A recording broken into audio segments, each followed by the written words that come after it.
BNP এই বছরই জাতীয় নির্বাচন চায় বলে ইউরোপীয় ইউনিয়নকে জানিয়েছে দলটির স্থায়ী কমিটির সদস্য আমির খসরু মাহমুদ চৌধুরী।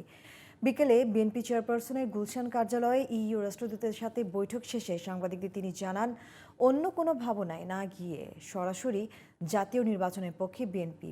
এদিকে লিয়াজু কমিটির বৈঠক শেষে স্থায়ী কমিটির আরেক সদস্য নজরুল ইসলাম খান ভ্যাট ইস্যুতে বলেন, অন্তর্বর্তী সরকারকে জনপ্রিয় দেখতে চায় বিএনপি। আরও জানাচ্ছেন মনিরুজ্জামান।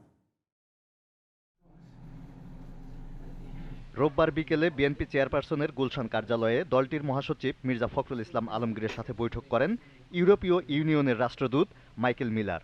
প্রায় ঘণ্টাব্যাপী বৈঠকে উপস্থিত ছিলেন বিএনপির স্থায়ী কমিটির সদস্য আব্দুল মঈন খান, আমির খসরু মাহমুদ চৌধুরী ও সাংগঠনিক সম্পাদক শামা ওবায়েদ। বৈঠক শেষে আমির খসরু মাহমুদ চৌধুরী সাংবাদিকদের জানান, দেশের রাজনৈতিক ও অর্থনৈতিক বিষয়ে আলোচনা হয়েছে ইইউ রাষ্ট্রদূতের সাথে। এই বছরের মধ্যে জাতীয় নির্বাচনের গুরুত্বের কথা তুলে ধরা হয়েছে মাইকেল মিলারের কাছে।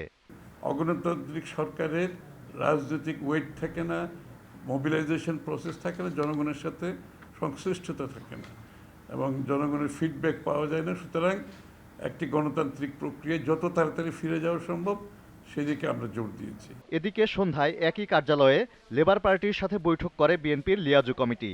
এ সময় উপস্থিত ছিলেন লিয়াজু কমিটির প্রধান বিএনপির স্থায়ী কমিটির সদস্য নজরুল ইসলাম খান। বৈঠক শেষে তিনি বলেন, সরকার পতনের পর মানুষের আনন্দ ধরে রাখতে গণতন্ত্র প্রতিষ্ঠা জরুরি। এছাড়া জনদুর্ভোগ হয় এমন সিদ্ধান্ত পরিহারে সরকারের প্রতি আহ্বান জানান তিনি। আমরা এই সরকারকে জনপ্রিয় দেখতে চাই। আমরা মনে করি যে সরকারের অন্য পথ গ্রহণ করা দরকার, জনগণের যাতে দুর্ভোগ না বাড়ে অথচ রাষ্ট্রের প্রয়োজনে যে অর্থ প্রয়োজন সেটা অর্জন হয়, এরকম কোনো পথ সরকারের নেওয়া উচিত।